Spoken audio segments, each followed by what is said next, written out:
Assalamualaikum warahmatullahi wabarakatuh. Waalaikumsalam warahmatullahi wabarakatuh.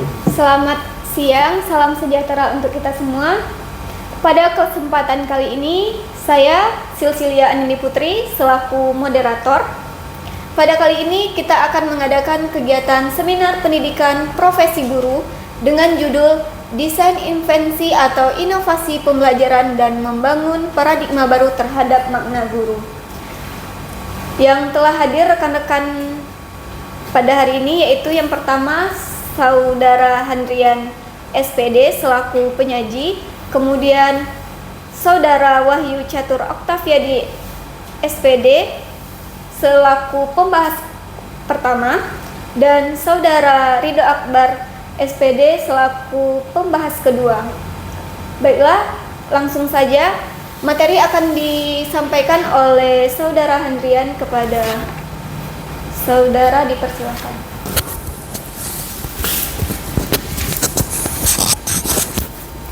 Oke. Sebelumnya terima kasih kepada moderator yang telah memberikan saya kesempatan untuk menyajikan materi saya pada hari ini. Nama saya Handrian dengan NIM A2G122325 dari Paudas R002. Oke. Yang pertama, di slide pertama ada mata kuliah PPG Prajabatan yang saya tempuh selama 2 semester. Yang pertama ada Filosofi Pendidikan Indonesia, yang kedua pemahaman tentang peserta didik dan pembelajarannya, yang ketiga prinsip pengajaran dan asesmen yang efektif di SD, yang keempat proyek kepemimpinan 1, selanjutnya pembelajaran berdiferensiasi. Itu ada compositional thinking dan ada praktik pengalaman lapangan 1. Itu untuk materi kuliah di semester 1. Di semester 2 ada pembelajaran sosial emosional, pengajaran dan pembelajaran daring dan bauran. Selanjutnya praktik pengalaman lapangan 2 umum, dan selanjutnya prinsip pengajaran dan asesmen yang efektif 2 di PKSD. Selanjutnya ada proyek kepemimpinan 2. Dan yang terakhir seminar pendidikan profesi guru yang hari ini sedang dilakukan. Oke, slide berikutnya ada pembelajaran yang bermakna. Pembelajaran yang bermakna bagi saya itu pada mata kuliah PPDP atau pemahaman tentang peserta didik dan pembelajarannya. Pada mata kuliah ini, saya telah melihat atau melakukan observasi pada peserta didik, yang dimana saya telah melihat begitu banyak keanekaragaman dari karakteristik peserta didik, berbagai macam tingkat kognitif dari peserta didik, dan tentunya saya tidak hanya dapat pada peserta didik saja, saya menemukan cara penilaian atau asesmen terhadap peserta didik. Di sini di awal saya kuliah PPL 1, saya mulai mengetahui makna dari PPL 1, yaitu saya mengetahui karakteristik awal anak-anak kelas tempat saya PPL. Tuh, oke. Slide selanjutnya, pengalaman belajar yang dipilih. Pengalaman belajar yang saya pilih yaitu praktik pengalaman lapangan 2. Karena praktik pengalaman 2 telah memberikan pembelajaran berharga dalam berbagai aspek. Yang pertama, saya bisa belajar berkoordinasi dengan guru, merencanakan pembelajaran sesuai karakteristik peserta didik, memahami ekstrakurikuler, dan menerapkan pembelajaran sosial dan emosional di kelas. Saya juga mempelajari penyusunan penelitian tindakan kelas berdasarkan refleksi. Dan PTK yang saya pelajari di praktek lapangan 2 itu adalah PTK kolaboratif, dan itu sangat baru untuk saya. Itu sebuah pengalaman yang luar biasa. Selain itu, serta melakukan tindakan perbaikan. Pembelajaran ini meningkatkan pemahaman saya tentang efektivitas pembelajaran dan cara mengoptimalkannya melalui refleksi dan evaluasi. Saya siap mengembangkan praktik pembelajaran lebih baik di masa depan sebagai guru yang profesional dan mampu memberikan pembelajaran bermakna bagi peserta didik. Selanjutnya di slide berikutnya ada desain invensi atau inovasi.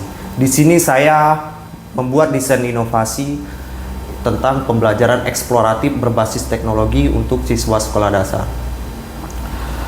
Inovasi ini adalah inovasi pembelajaran yang memanfaatkan teknologi digital untuk mendorong eksplorasi, kreativitas, dan keterlibatan aktif siswa sekolah dasar. Inovasi ini bertujuan untuk menciptakan pengalaman pembelajaran yang menarik dan mendalam dengan fokus pada pemahaman konten dan kreativitas peserta didik, dan juga pengembangan keterampilan. Di slide berikutnya ada rencana tindak lanjut. Rencana tindak lanjut saya ke depan akan berfokus pada penerapan pembelajaran eksploratif berbasis teknologi untuk siswa sekolah dasar. Dalam upaya ini, saya akan memperluas pemahaman saya terlebih dahulu tentang pendekatan ini dan mendalami penggunaan teknologi yang relevan dengan tingkat usia dan karakteristik siswa SD. Saya juga berencana untuk merancang dan menyusun materi pembelajaran yang menggabungkan eksplorasi virtual, permainan interaktif, dan kegiatan kreatif yang sesuai dengan minat dan perkembangan siswa. Selain itu, saya akan memastikan agar setiap kegiatan memiliki keterkaitan dengan kehidupan sehari-hari siswa, sehingga mereka dapat merasakan relevansi dan kebermanfaatan dari pembelajaran tersebut. Mungkin ini desain inovasi. Rencana tindak lanjut ini akan dilakukan nanti setelah selesai kuliah dari sini atau nanti sudah masa pengabdian ketika mengajar. Baik, slide berikutnya lanjut ke judul utama, yaitu membangun paradigma baru terhadap makna guru. Paradigma mahasiswa atau saya tentang makna guru. Guru adalah tokoh utama dalam pendidikan. Guru sebagai sentral dalam pembelajar yang membawa pengaruh besar bagi keberhasilan peserta didik. Dalam hal ini, guru tidak hanya mengajarkan pendidikan formal, tapi juga mengajarkan nilai-nilai kehidupan yang nantinya akan diterapkan oleh peserta didik di kehidupan masa akan datang. Di sini, pendidikan yang mengajarkan nilai-nilai kehidupan itu adalah cara-cara hidup, interaksi sosial, dan lain sebagainya. Oke, slide berikutnya ada pandangan saya terhadap makna guru. Yang pertama, di mana guru harus multi talent, di mana guru itu tidak dapat memainkan hanya satu peran, melainkan berbagai peran yang dijalankan oleh guru, baik dalam merancang pembelajaran, mengevaluasi, melakukan rencana tindak lanjut yang mencapai tujuan yang diharapkan. Melalui guru yang multi talent diharapkan dapat memberikan suatu inovasi perubahan dalam dunia pendidikan. Baik, sebelahnya ada yang kedua, guru harus memiliki rasa haus akan pengetahuan. Ini sama dengan pembelajaran sepanjang hayat, di mana guru harus selalu mengupgrade diri untuk dapat menjadi guru yang profesional. Guru profesional yang harus memiliki kualifikasi kompetensi pedagogik, kompetensi kepribadian, kompetensi profesional, dan kompetensi sosial. Selain itu, guru harus menguasai berbagai metode dan strategi untuk dapat merancang pembelajaran yang selalu mengikuti perkembangan zaman. Oke, mungkin ini materi yang saya tampilkan hari ini. Saya kembalikan kepada moderator. Baiklah, terima kasih kepada Saudara Handrian SPD yang telah memberikan paparannya tentang materi seminar pada siang hari ini, yaitu tentang paradigma baru terhadap makna guru, kemudian desain invensi atau inovasi pembelajaran, dan rencana tindak lanjut. Selanjutnya kita memasuki sesi tanya jawab. Setiap pembahas akan diberikan kesempatan masing-masing. Untuk kesempatan yang pertama, saya persilahkan kepada Saudara Wahyu Catur Oktaviadi selaku pembahas pertama. Kepada saudara, saya persilahkan. Baik, terima kasih kepada moderator yang telah mempersilahkan saya untuk bertanya kepada penyaji. Saya akan bertanya dua pertanyaan, boleh? Boleh, Ya. silakan. Saya akan bertanya dua pertanyaan kepada penyaji, Saudara Handrian. Untuk pertanyaan yang pertama, apa alasan Anda memilih PPL 2 sebagai pengalaman belajar yang bermakna. Kemudian untuk pertanyaan nomor 2, boleh dibukakan slide tentang ini stop. Di situ Anda menjelaskan bahwa akan membuat inovasi dengan pemanfaatan teknologi digital.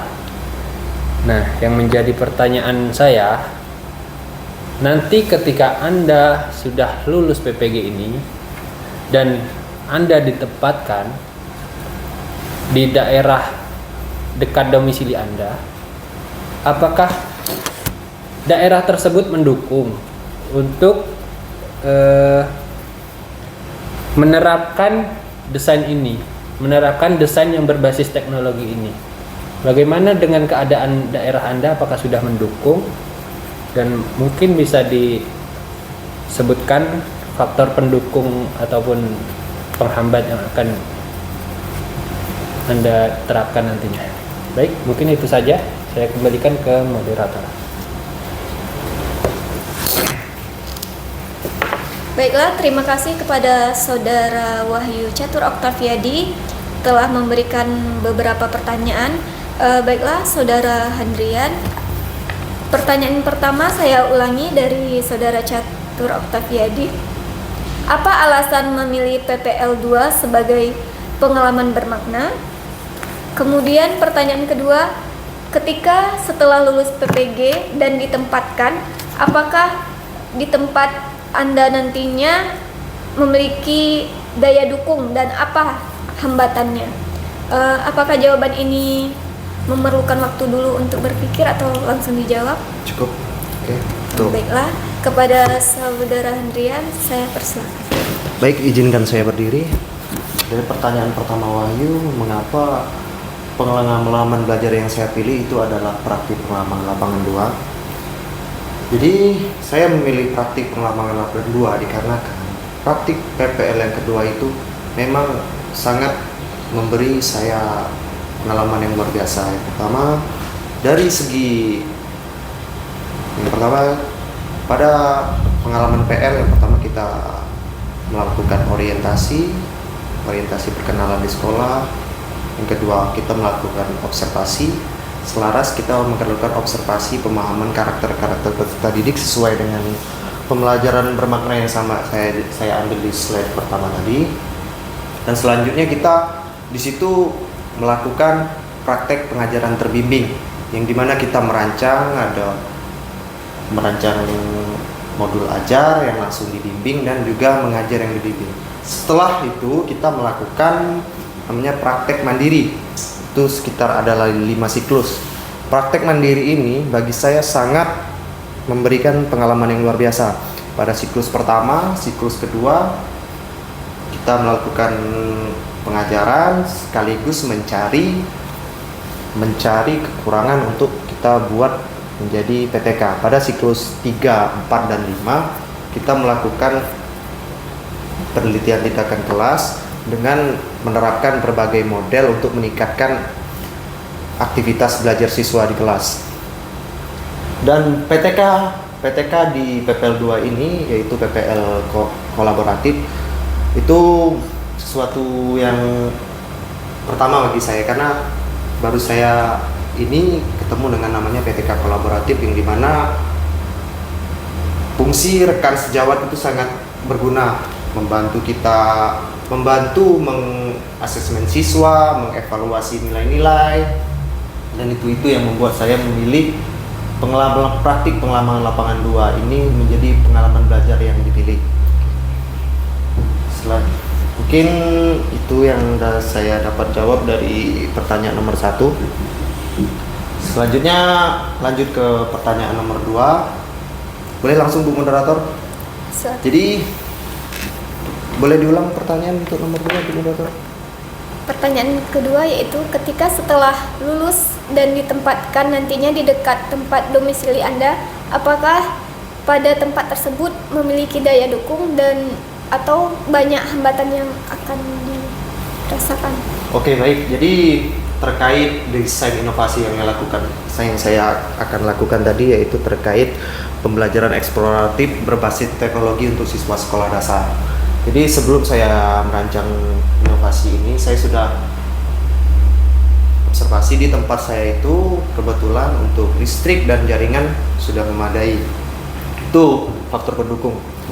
Dan terkait sarana dan prasarananya seperti proyektor, nah itu yang belum saya dapati. Untuk faktor pendukung tuh terkait faktor penghambat, mungkin yang pertama jaringan atau listrik itu bisa mati.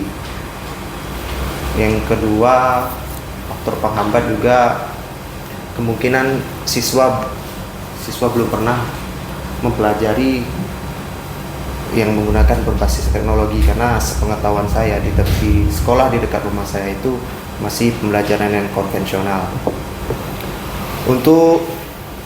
Jadi tentu ada faktor pendukung dan faktor penghadap. Tentunya kita akan mencari solusi untuk hal itu. Untuk solusi terkait listrik atau jaringan, kita bisa menyesuaikan. Jadi ketika jaringan atau listrik mati, itu kebetulan kalau di tempat saya itu listrik mati, jaringan selama 3 jam ke depan masih aktif. Jadi kita masih bisa menggunakan teknologi. Kalau kita menggunakan teknologi laptop, kita bisa menggunakan HP. HP kan ada daya baterai simpan. Jadi itu solusinya. Mungkin untuk faktor pendukung dan penghambat, itulah yang baru saya bisa sampaikan. Mungkin itu aja Bu moderator. Baiklah, terima kasih atas jawaban dari saudara. Saya ulangi lagi tadi jawaban dari saudara Nirian, yaitu untuk pertanyaan yang pertama, apakah alasan memilih PPL 2 sebagai pengalaman bermakna? Jawabannya yaitu karena dari PPL 2 ini banyak sekali pembelajaran yang didapatkan. Banyak sekali pembelajaran yang didapatkan. Yang pertama, tidak hanya tentang pengetahuan, tetapi kita juga melakukan aksi nyata, melakukan pembelajaran di dalam kelas.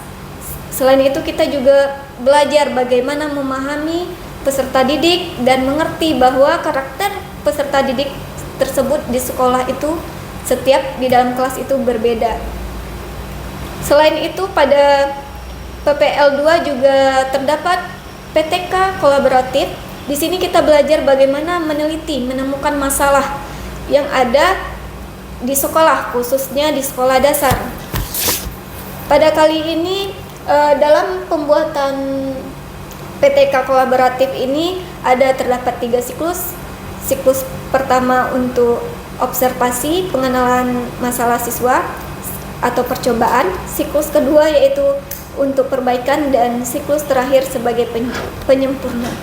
Selanjutnya untuk pertanyaan yang kedua, ketika berdasarkan desain inovasi yang dipaparkan pada PowerPoint, ketika setelah lulus ditempatkan dan ditempatkan sesuai domisili, apakah faktor pendukung dan faktor hambatan di sekolah yang ditempatkan nantinya?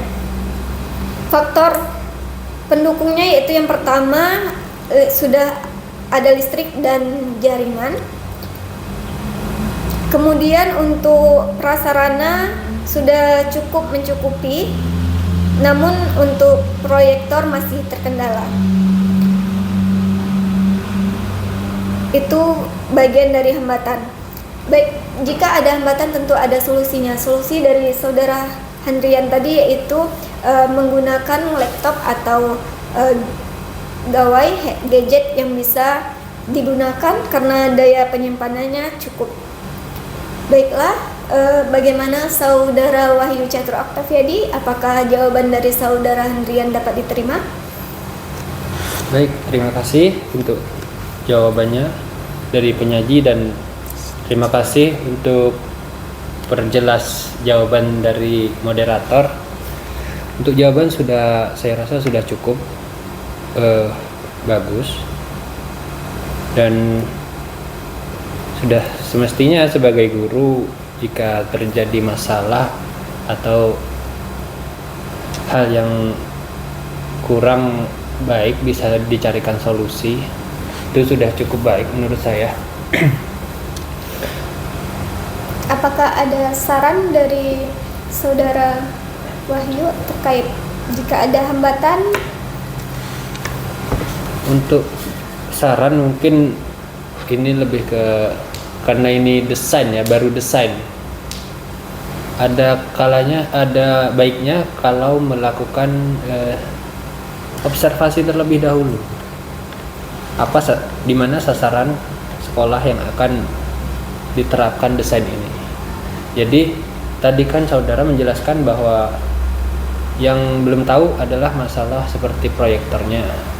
Nah, itu kan alangkah lebih baiknya jika kita melakukan observasi dulu ke lapangan. Oh, di sini daerah ini ternyata memang mendukung untuk desain ini baru. Itu nanti akan dilakukan tindak lanjutnya. Mungkin itu saja dari saya. Saya kembalikan ke moderator.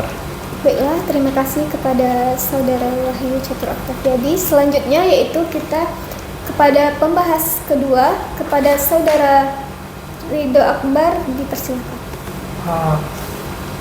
Yang saya ingin tanyakan, terlebih dahulu saya akan mengenalkan nama saya Ridho Akbar. Yang ingin saya tanyakan adalah, apa sih pemahaman Anda sebagai guru atau calon guru tentang PPL 1 dan PPL 2 ini? Pemahaman yang Anda dapat setelah melakukan PPL 1 dan PPL 2. Itu pertanyaan saya nomor 1. Kalau nomor 2-nya itu, apa sih tindak lanjut yang efektif yang akan Anda lakukan ke depannya? Perbaikan apa yang Anda lakukan ke depannya terhadap hasil PPL 1, PPL 2 yang telah Anda kerjakan sebelumnya? Atau itu udah cukup baik, atau perlu perbaikan, atau cukup baik tapi tidak perlu perbaikan, atau total harus melakukan perbaikan? Cukup, Saudara. Itu pertanyaan saya. Lebih dan kurang saya berikan ke Andrian untuk menjawab. Terima kasih kepada Saudara Ridho Akbar atas pertanyaannya.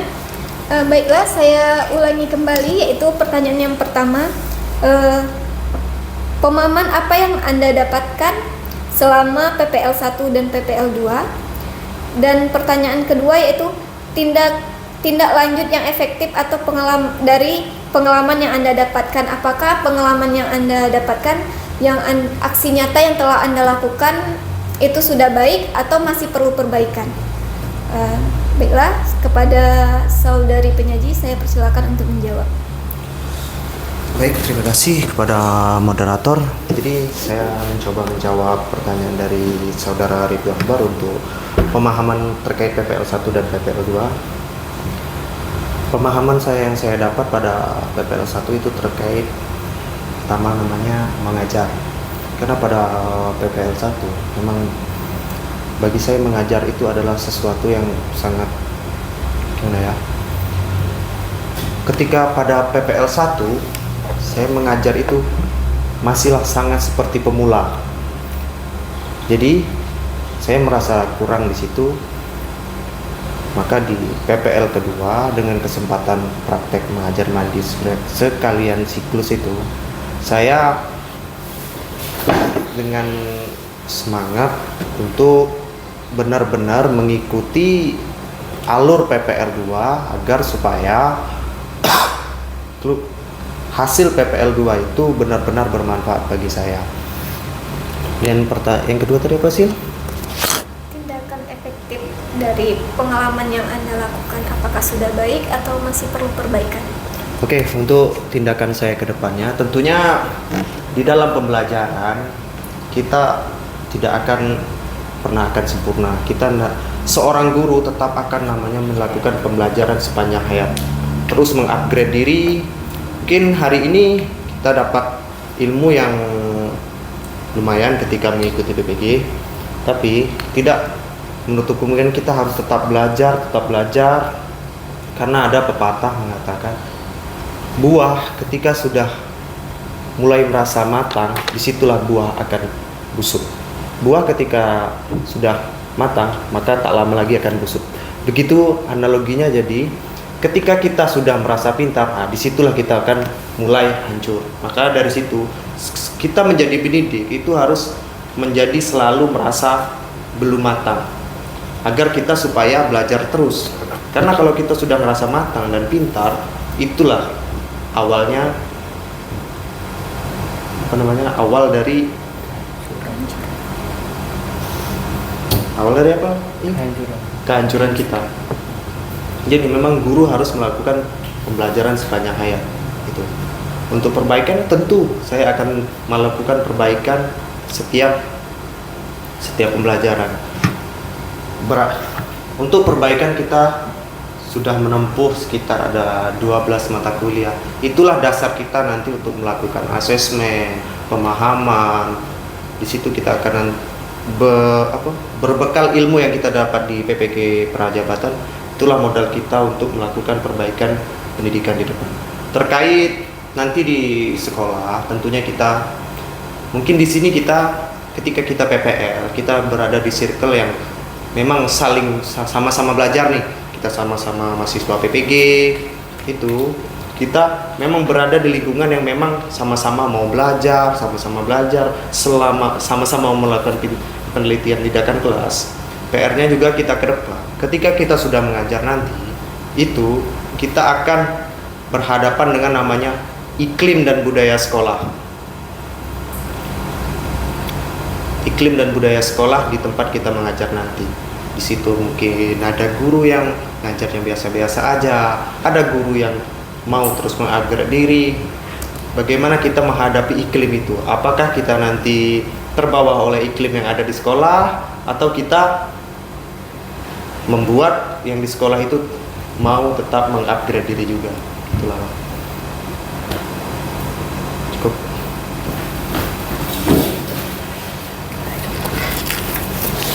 Baiklah, saya ulangi kembali jawaban dari Saudara Hendrian. Pertanyaan yang pertama yaitu pemahaman terkait PPL 1 dan PPL 2. Pemahaman yang didapat yaitu pertama kali yang paling utama yaitu dari kegiatan dimulai observasi itu kita lebih memahami tentang karakteristik peserta didik. Tidak hanya memahami, kita juga belajar cara mengembangkan perangkat pembelajaran, baik dimulai modul ajar, media pembelajaran, bahan ajar, asesmen, dan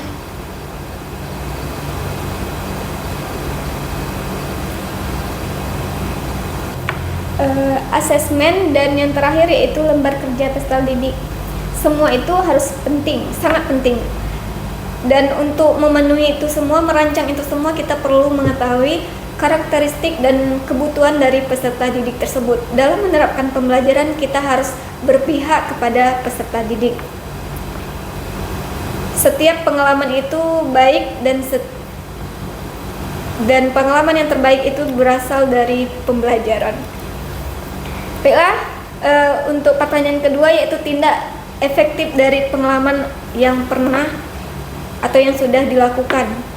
Tindakan efektifnya itu tentu sebagai seorang calon pendidik dan sebagai seorang calon guru, tentu kita berupaya sebaik mungkin dalam melakukan sesuatu atau memberikan sesuatu kepada peserta didik.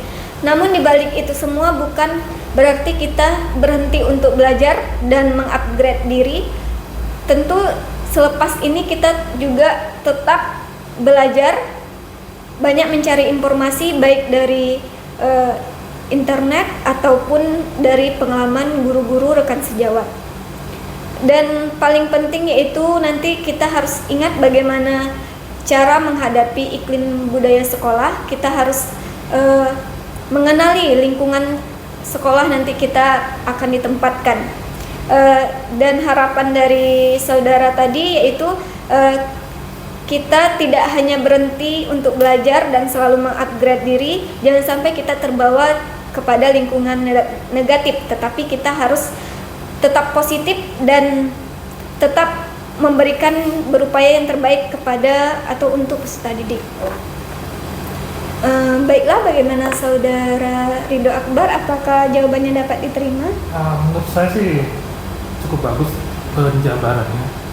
Tapi yang telah dilakukan dalam PPL itu yang konkretnya itu seperti apa? Apakah ada Yang udah contoh pernah dilakukan? buktinya?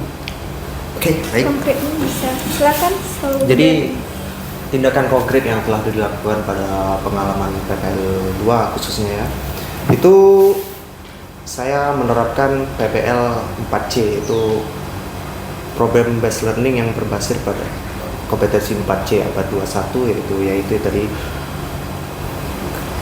kreatif, critical thinking, collaboration, dan communication, karena itu sangat dibutuhkan pada abad 21 ini. Itu mungkin yang saya lakukan yang konkret, dan itu juga sudah berbuah hasil sebagai sebuah penelitian.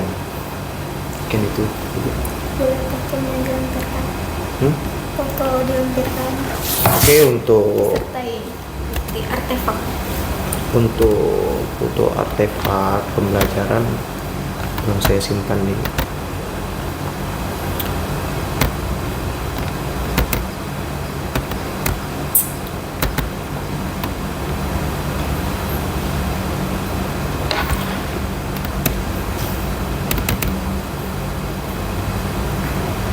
Di sini bisa kita lihat anak melakukan bekerja kelompok menyelesaikan permasalahan yang sudah disediakan oleh guru.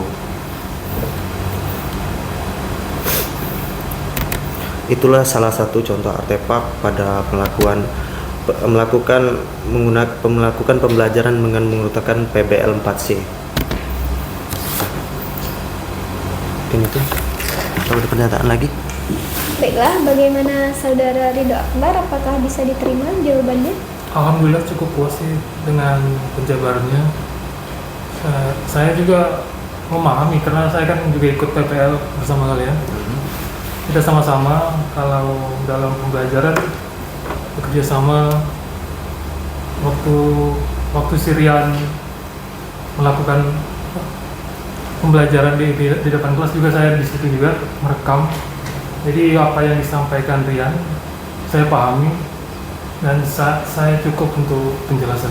Terima kasih atas penjelasan Rian. Itu saja. Baiklah, apakah ada saran dan kritik untuk yang membangun untuk kedepannya bagi Saudara? Saran Rian? saya sih dalam pembelajaran itu kita harus mengenal siswa. Tadi kan Rian ngomong kalau pembelajaran yang dilakukan itu tadi dalam PPL 1 dan 2 akan diperbaiki ke depannya. Berarti dalam perbaikan itu banyak hal yang harus diperbaiki atau memang udah bagus di awalnya, udah dijabarkan sebelumnya kalau Rian udah melakukan penelitian dan hasilnya lumayan bagus, cukup bagus lah. Jadi saran saya sih lebih dikembangin saja dari hasil yang telah didapat, diperbaiki apa yang kurang, disempurnakan yang udah sempurna, dan semoga menjadi guru yang amanah kalau lulus dari PBG ini. Amin. Amin. Dan didoain juga semua untuk lulus dari semua teman kita. Ya. Amin. Terima kasih semua sarannya Bang Ridho. Ya itu saran saya. Terima kasih kepada Saudara Ridho Akbar atas saran yang telah diberikan.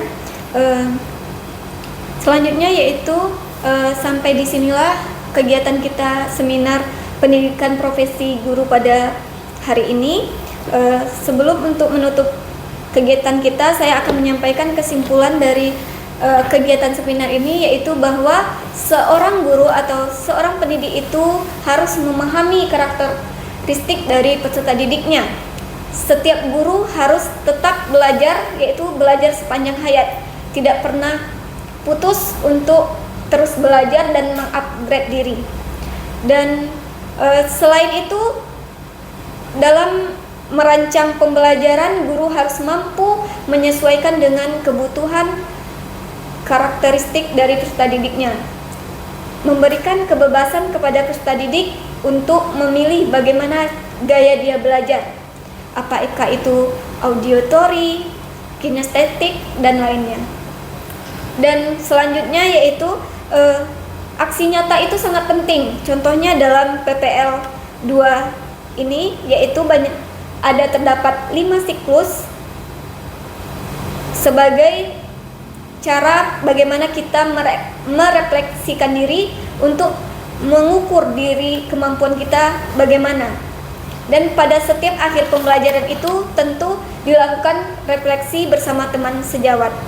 Baiklah, cukup sampai di sini. Saya tutup kegiatan seminar proposal.